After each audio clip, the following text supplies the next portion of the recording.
Is there a place you'd like to begin? I will leave that entirely up to you. I don't know how you want to. I don't know what format you're writing it in. Like do you? I don't know. I mean, honestly, I'm just gonna be scribbling notes, so Okay. it can be anything.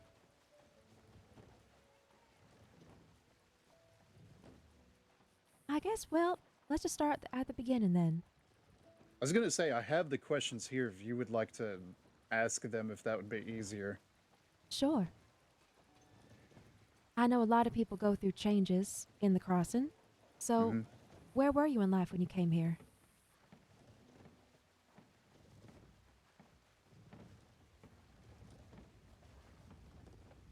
I was in a very lost point. I have a wife who is very ill, and I came to the crossing in search for work in order to help pay for her stay in a sanatorium in Colorado.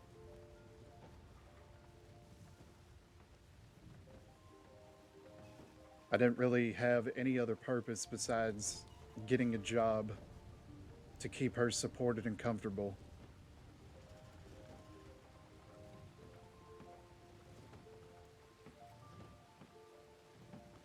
I see. Can I ask what she was suffering from?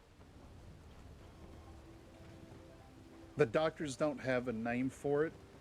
They just know that it is some sort of degenerative disease that is slowly eating away at her body,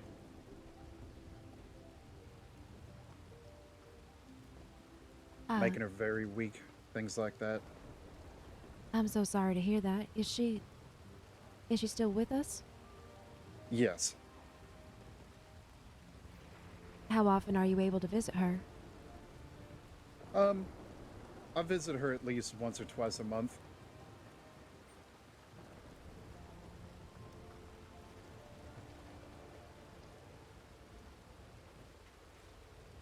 What was the first job you found then, coming to the crossing? I worked for Christine at the bathhouse as a handyman.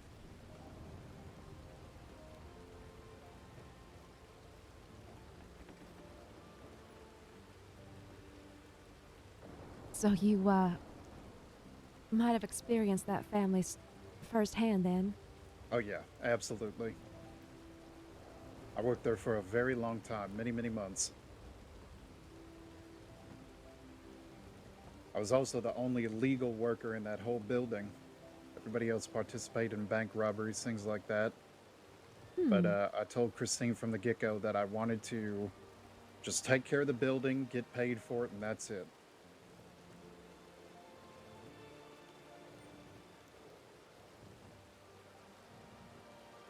How long did it take for that feeling of being lost to fade, if ever?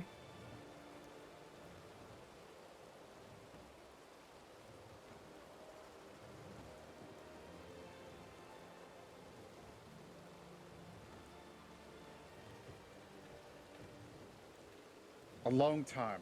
I wish I could give an exact time frame, but it has been a work in progress, so to say. What's helped it? Making the friends that I have, the family, people I care about,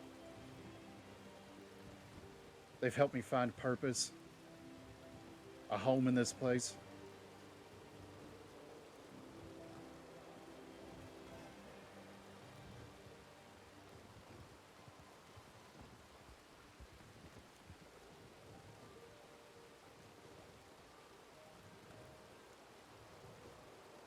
Hmm.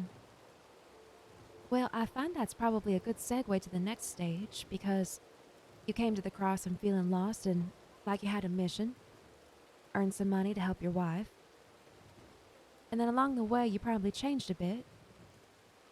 What happened to make you the person you are today?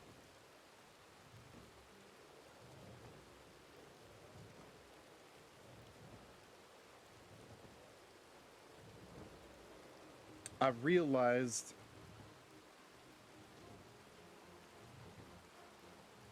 that there are indeed good people on both sides of the law. I used to be very clear cut. You're either good or you're absolutely evil. But after making the friends that I have, that has slowly changed.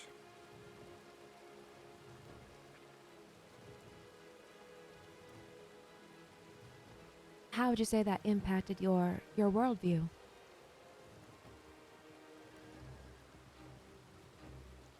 It really gave me perspective on the reasoning behind why people do the things that they do. You know, rather than looking at what something that someone has done and taking it at face value, it made me think about why did they do what they did? What drove them to do it?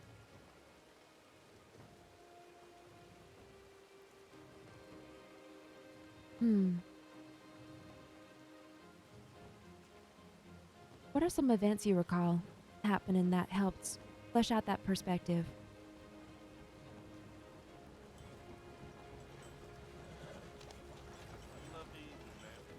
Getting to know the people within the bathhouse. Uh, Many of them are. They do the bad things with good intentions. They have their heart in it, Hmm. but they have just chosen the wrong career path. And that can be said for a lot of people that I know who are on that other side of the law.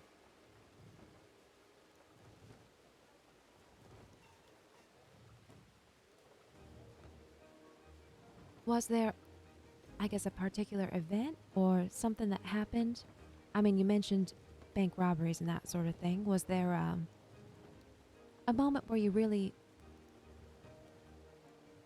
learned that lesson, I suppose? Not any big particular event. It was just a series of small events that led up to that eventual change in thought. I know that's kind of boring, but so many things happen in the crossing day to day that go completely unseen by pretty much everybody, with the exception of a small handful. Yes.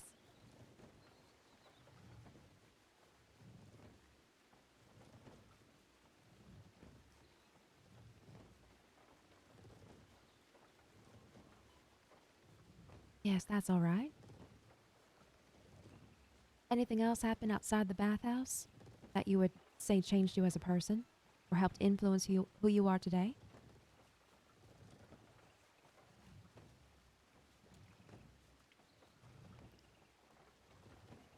Helping to find the town of Coulter, or not find the town per se, but get it off the ground. Finding that leadership potential that I didn't really know I had.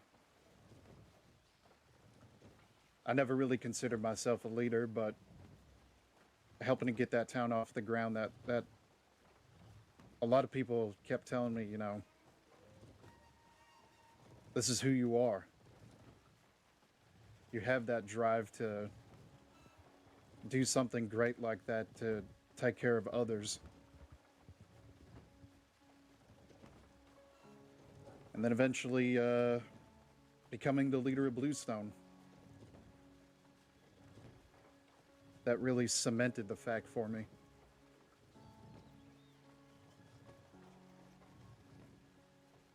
What would you say that taught you?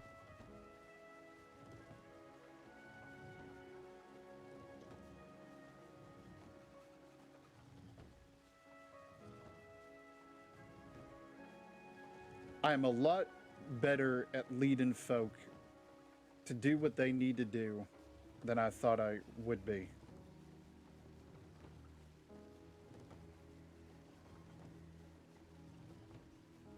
And keeping them motivated to do it.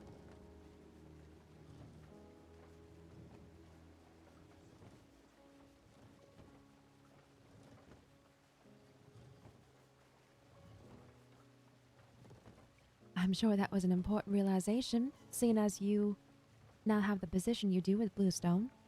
Mm-hmm.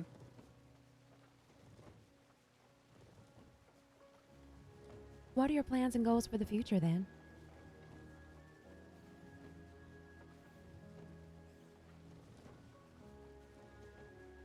Personal plans are just kind of in general. It can be anything you want. I'm currently trying to get Bluestone in a position to where they are entrusted as an organization by all, I don't know what you want to call them, major government factions, medical department, the Rangers, the law. I want them all to understand that Bluestone can be just as trusted as anybody with a badge.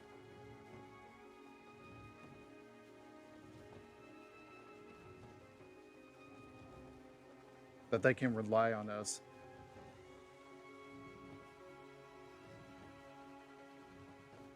I see. Almost like a government security level. Mm-hmm. Not just that, but that we are willing to play a part in helping to take care of the crossing. You know, whether it be providing security for the medics, helping to rebuild a town after a big shootout like we're doing with Coulter.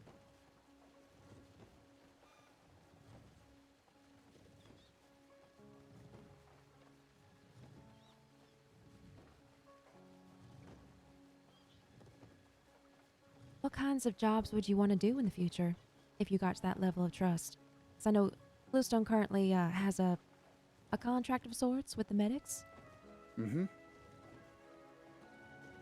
Um, our end goal is that one day the transit authority will have enough trust in our capabilities to provide security for the railroads, and that the law will let us provide the transport for those high security wagons, or high value wagons, sorry.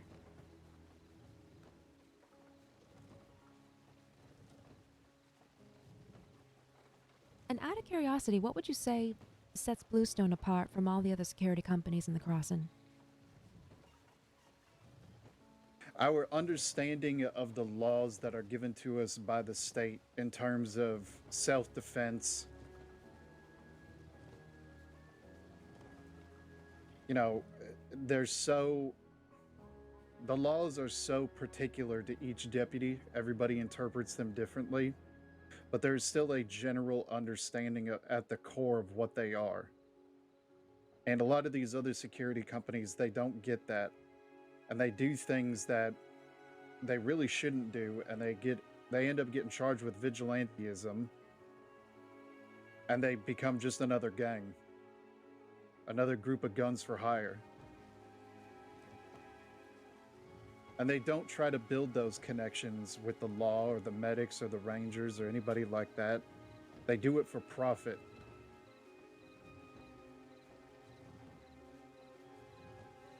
We do it because we want to help.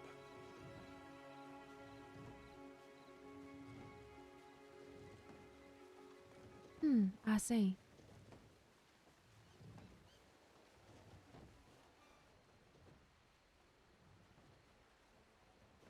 Now that's a lot of future hopes for the company. What about yourself?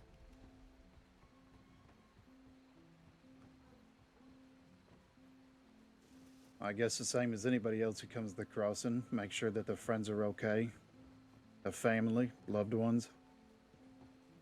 Live a long, fulfilling life where I can hold on to those lifelong friends. Get the company in a place where eventually I can hand it off to someone else and retire peacefully.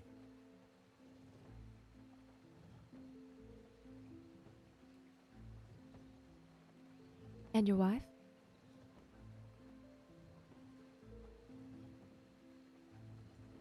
I hope that one day I will get to see her again.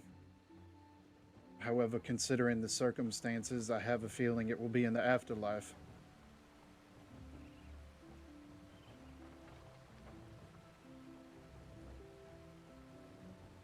Hmm. That must be a hard thing to face. It is.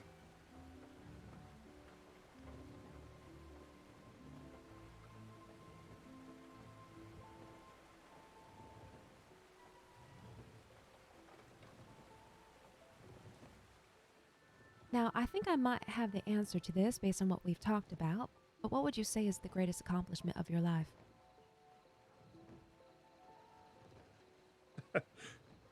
Funny enough, it is not what you may think it would be. Oh, really? Saving Sheriff Rabbit's life. Oh?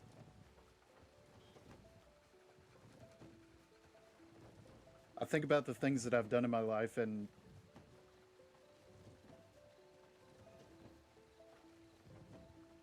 I've never done something like that before. For someone like Rabbit, a sheriff, someone who is held at such a high standard in our community.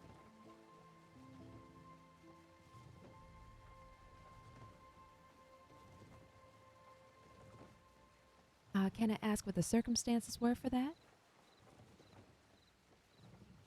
They, along with three other deputies, or four other deputies, I can't remember exactly the number off the top of my head, were injured up in Coulter in a spot where just a week prior, my daughter had been grievously injured.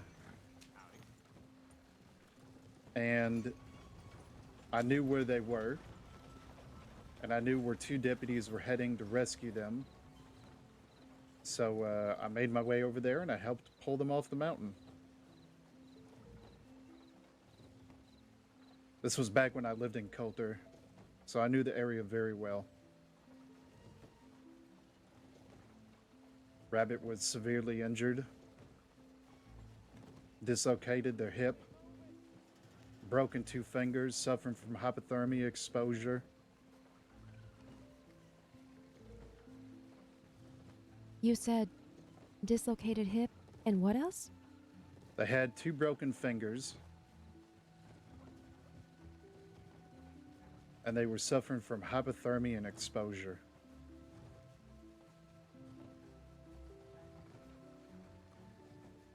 My goodness.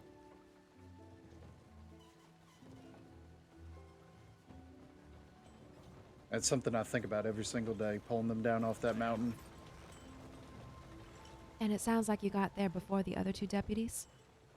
I got there around the same time, shortly after.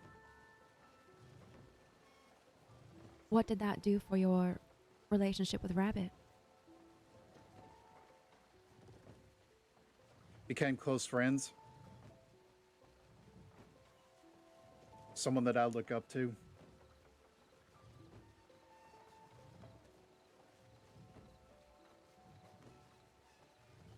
You know, you save someone's life, it kind of bonds you until death. Hmm.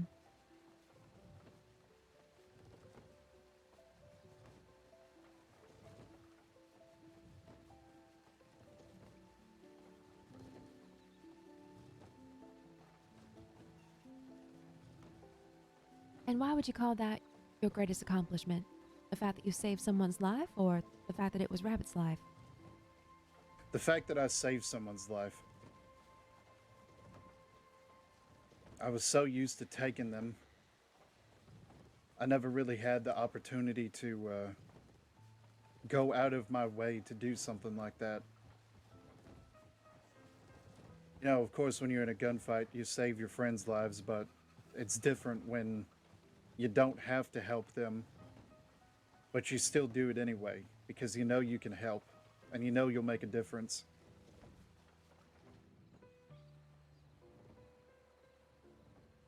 Hey guys, is it distracting to have the notes up on the screen or do you like it?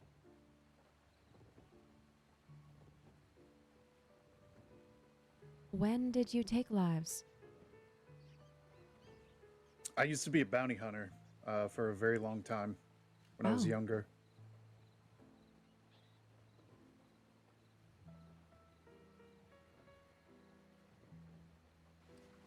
This, of course, before you came to the crossing? Yes. Mainly operated out of Arizona, New Mexico, Texas, Colorado.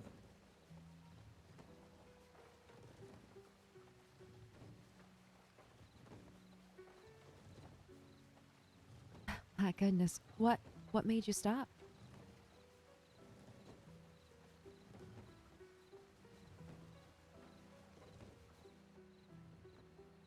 I was grievously wounded in a bounty that we had picked up. We were going after a very large gang in New Mexico, and unfortunately, they got the drop on us. And the group that I rode with, a group of 6 very strong, capable gunfighters, uh, were shot to shit in an instant. One of us were killed. I had been shot in the chest about 3 inches to the right of my heart, and I technically died. I lost a lot of blood, and my heart stopped. Fell off of my horse as we were slumping our way back to the nearest town for medical aid. And somehow the fellows that were with me, who were still alive, were able to restart my heart. And they threw me back up on my horse, and we slumped our way back into town. I spent many months recovering from that. And I made a promise to my wife that after that incident, I would never do it again.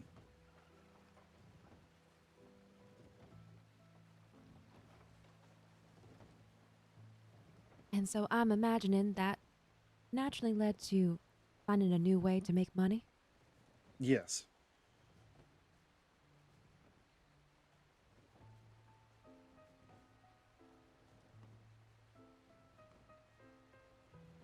I see. Well, I'm very interested about the next question. What would you say are the 3 most important lessons you've learned? Well, I say 3, but it could just be 1.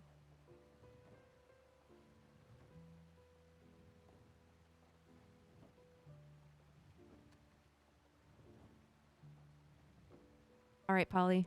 Listen to your gut. I'd say that's number 1. Get a look at the whole perspective.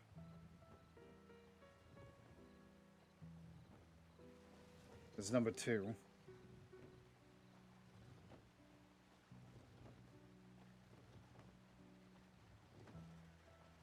Mm-hmm.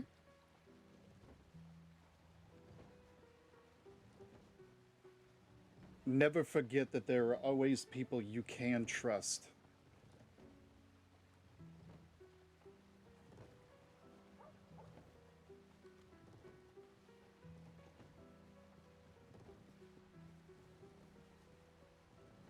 Hmm. I feel like that captures everything you've talked about so far about your life. Those kinds of distilled lessons. I'd say you're right now that I think about it.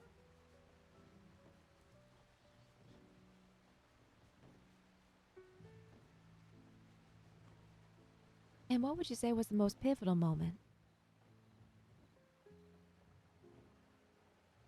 Something that may have changed your course or given you something that you learned from, so when you look back, there was a before and there was an after? Definitely when I almost got killed.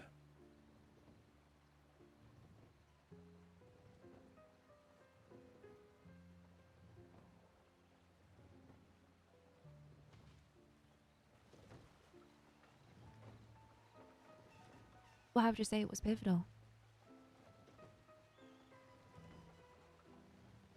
I retired from a very violent lifestyle. Something that I thought I would never be able to get away from.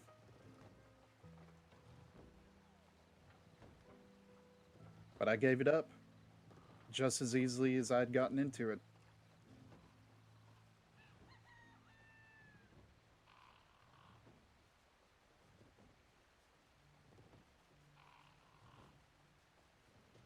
Would you say it was a positive change then? Yes, definitely. I got to spend more time with my wife, and I learned a whole new career that I never thought I would be a part of, but something I really enjoy doing.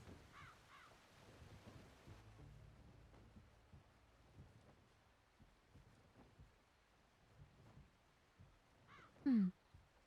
Sounds to me like you've actually changed quite a lot since coming to the crossing. Is there something that you would still change about yourself if you could?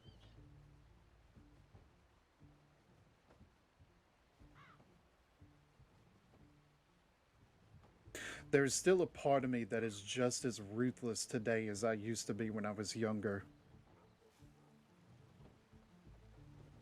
And I wish I could snuff it out, but I can't.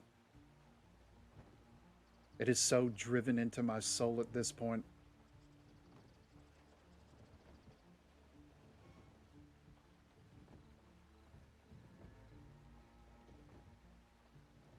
Why do you want it gone?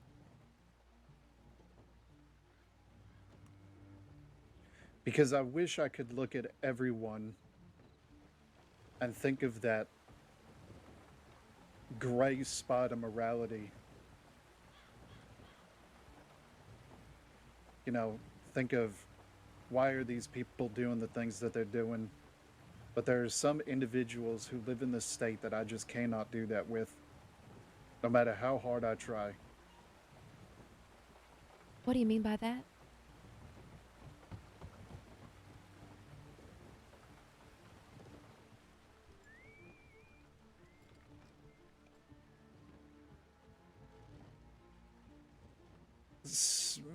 How do I explain this?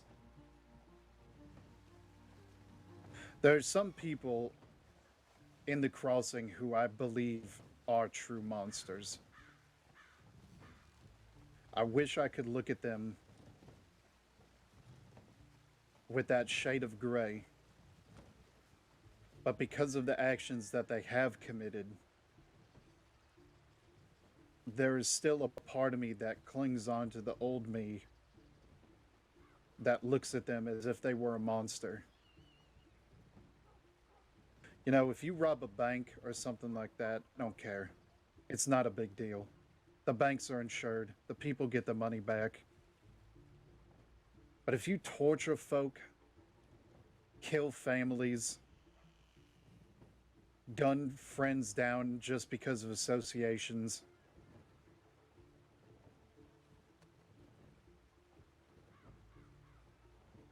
that just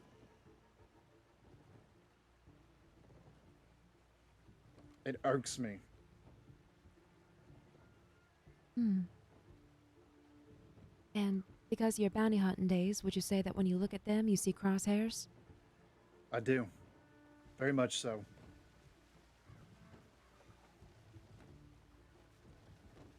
We went after the worst of the worst.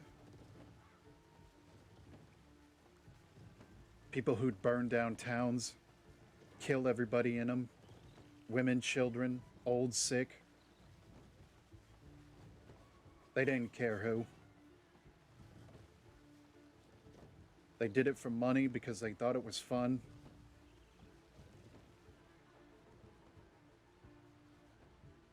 So when I hear about folk doing something similar, I can feel that fire that's still there deep inside slowly start to build. And it enrages me to no degree.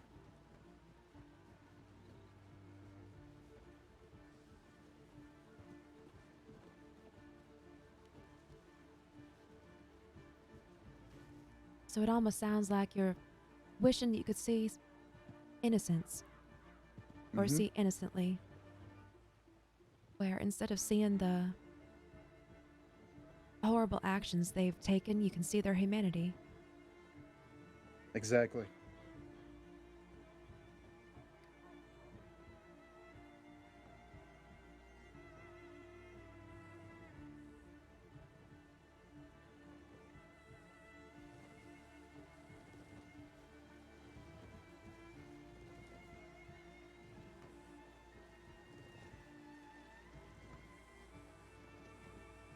Hmm.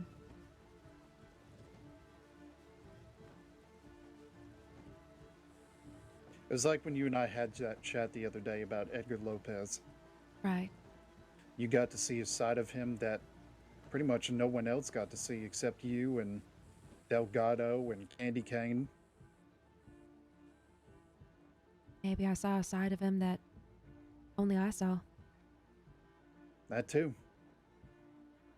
You have your own personal perspective on him. Meanwhile, here in the crossing, all we knew was his vicious actions.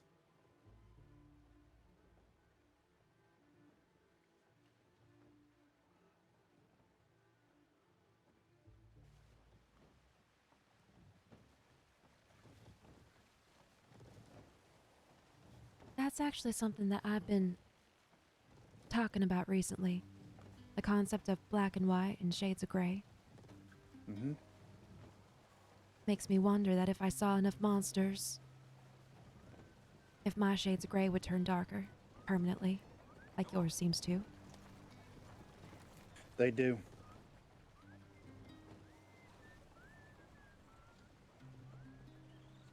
You can only take so much of seeing things like that before you truly start to be stained by it mentally.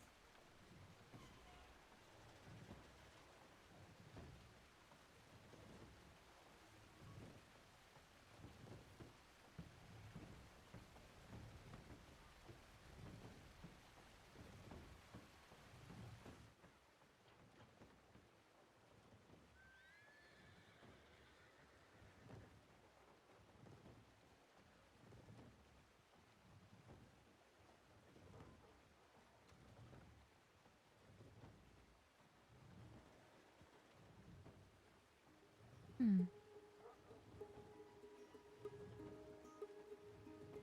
What would you say is something that people would never guess just by looking at you?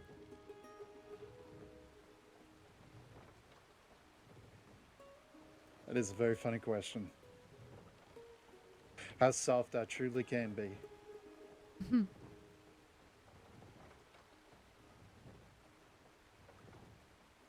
I have been told that I am a big teddy bear.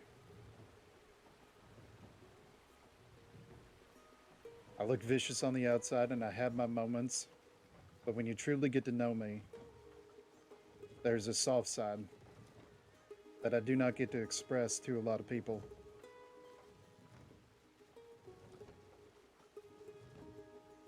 Now, that's just going based off of what others have told me.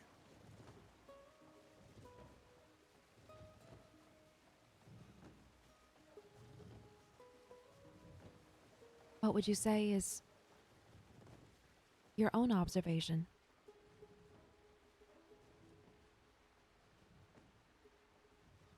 Something that you think other people may not have noticed?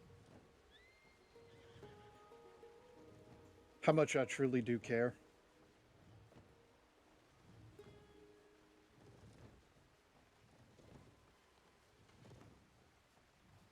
Like I said, I have a rough exterior. And sometimes it may seem like I don't care about certain folk, but I truly do.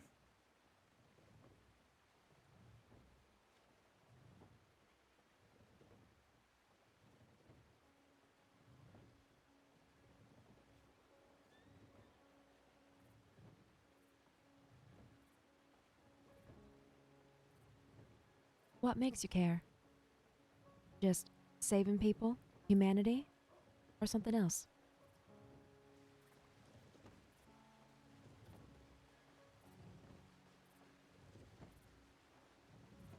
I would say humanity.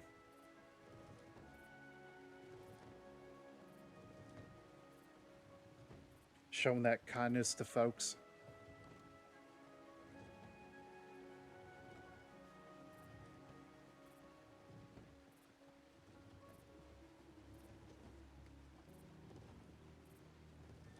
And just that answer makes me wonder, why did you ever start being a bounty hunter?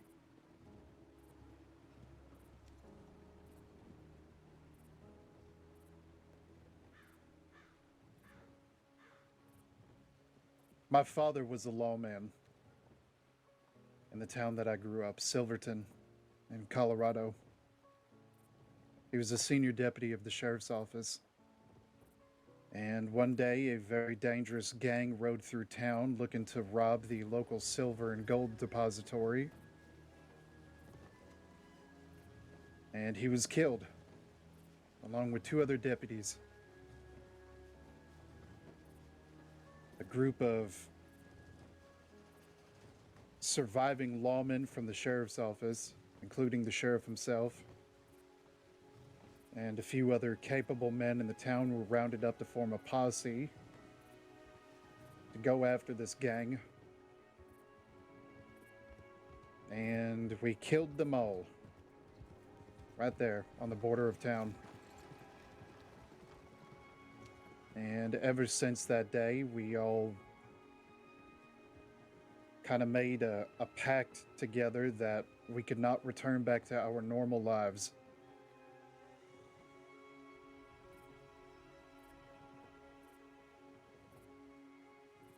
So we picked up bounty work.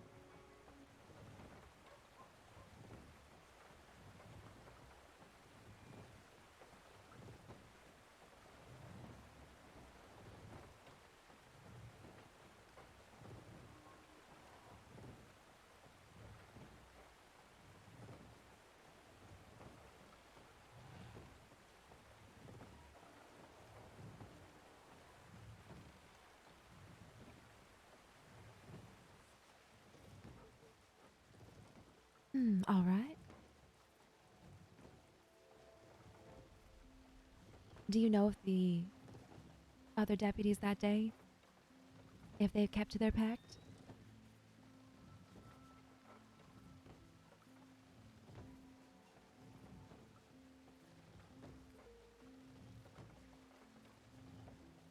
The sheriff, along with those deputies,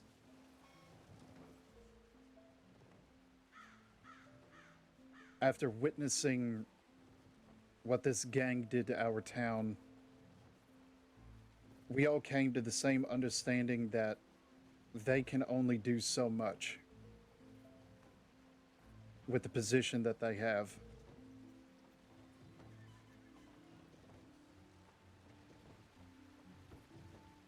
We all kind of came to the agreement that if we truly ever want to stop something like that, we have to be willing to do the extreme, the hard things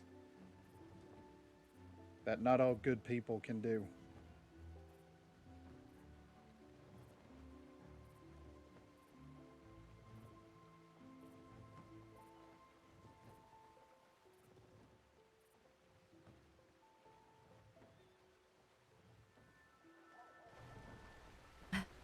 You know, it's interesting. I heard something about that recently. Doing the necessary evil so others don't have to. Mm-hmm.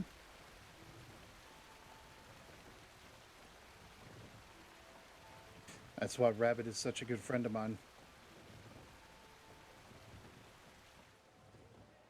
I've been hearing more and more about Rabbit recently, and I'm seeing this.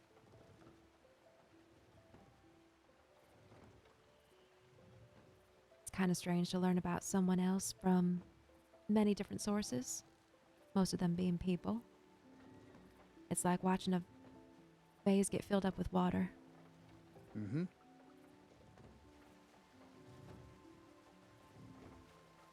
All right, last question, I think. What would you say is your favorite thing about yourself?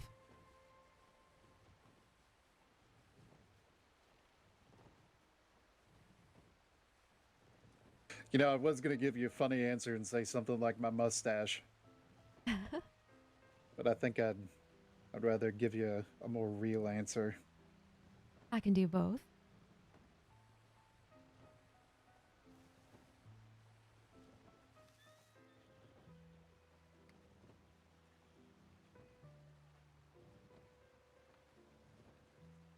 My understanding of the importance of the everyday man.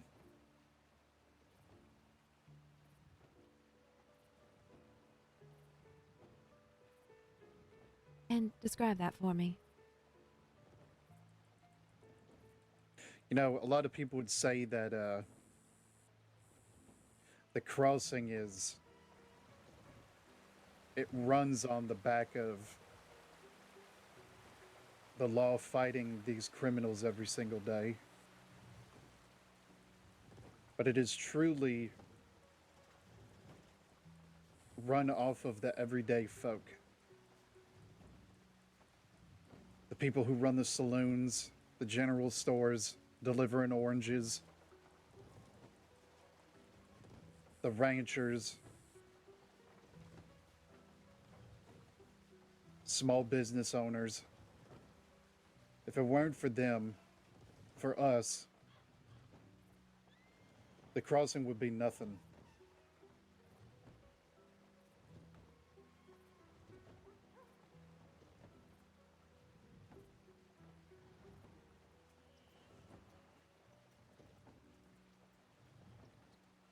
This is a bit of an aside, but have you seen those posters lying around talking about the everyman? I have not actually. It's interesting. It sounds like what you're describing. I've seen them a couple locations. It's like the every worker, the every man, talking about the importance of just the people, like you were saying, who do the work every day. Mm-hmm.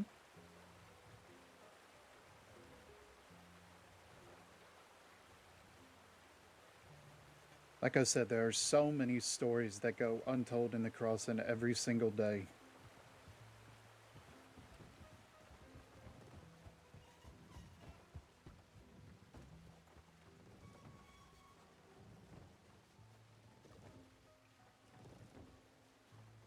You don't have to tell someone like me that. I already wish I could be everywhere all at once, so I could hear all those stories and witness them myself.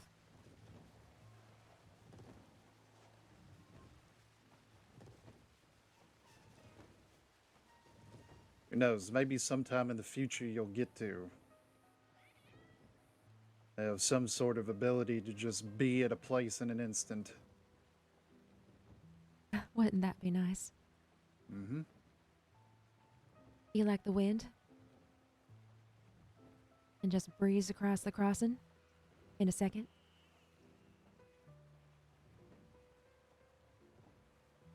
Go from one end to the other in no time.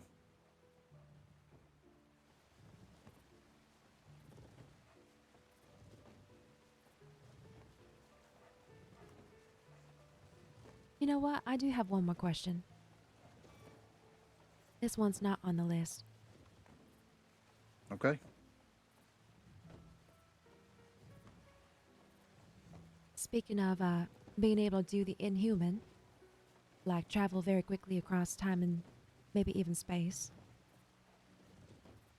If you could go back in time to change something, what would it be?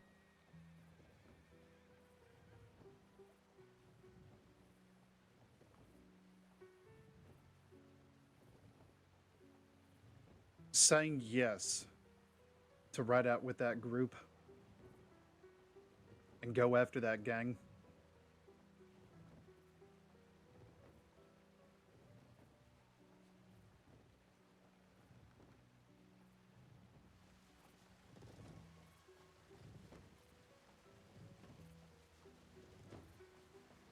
Were you too young at the time, or another reason? I wasn't too young, I was 18. But what came after turned me into a man that I didn't want to be, but I felt at the time I had to be.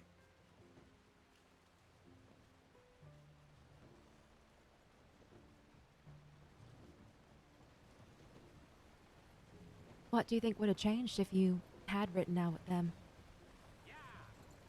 I'd probably have a much different career. Probably wouldn't be here. Wouldn't have met my wife. I lived comfortably at home,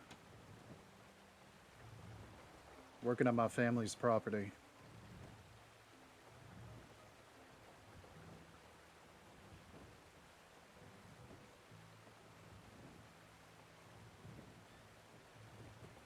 Interesting.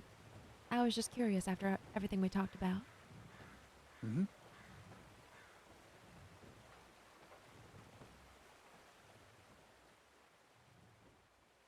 Probably wouldn't have met you and be having this conversation right now. Maybe not.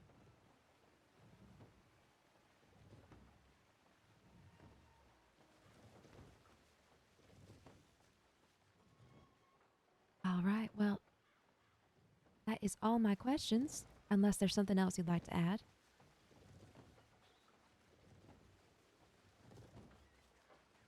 Not that I can think of. I mean, is there anything that you'd want me to clarify on?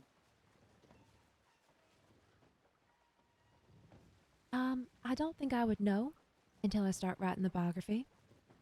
Okay. You're actually the first person I've spoken with so far, and I was thinking ahead of time that once I get all my notes, I'm going to try my best to write it. And if I need Hmm. to clear anything up or ask follow up questions, I'll be sure to reach out. Yeah, absolutely. I'd be fine with that.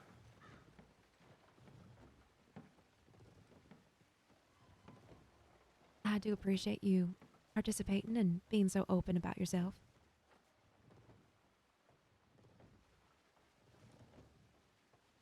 It took a long time for me to get this way. I used to not talk about my past so openly. It was a very hard subject. It still is sometimes.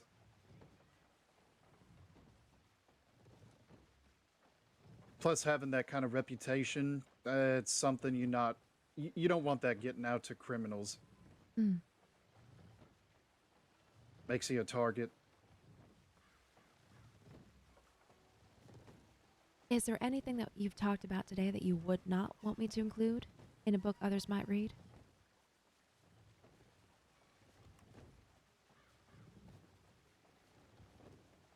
Not that I can think of, honestly. All right. What I'll do is once I have it written, I'll give you a copy so you can read it and just approve it. Make sure I got everything right and there's nothing you want changed. Okay.